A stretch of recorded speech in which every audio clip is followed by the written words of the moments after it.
kuni selleni välja, et tema võib-olla nõudlik pool hakkab võib-olla tahaplaanile jääma ja sageli sellesse olukorda satuvadki juhid, kes on näiteks välja kasvanud oma meeskonnast.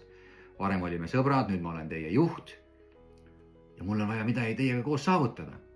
Ja võib-olla minu juht nõuab minult mingeid uuendusi, mingeid muudatusi, aga ma tean, et mu inimestele see ei meeldi. Mulle endale ka ei oleks see varem meeldinud, kui ma alles spetsialistina töötasin.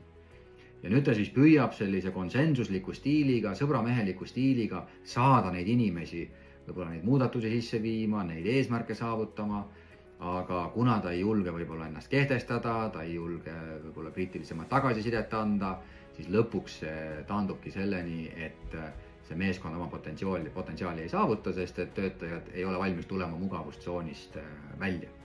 Ja selle tulemuseks on see, et juhi enda juht hakkab ühel hetkel ütlema, et kuule, et kas sa oma rollist ikkagi oled aru saanud.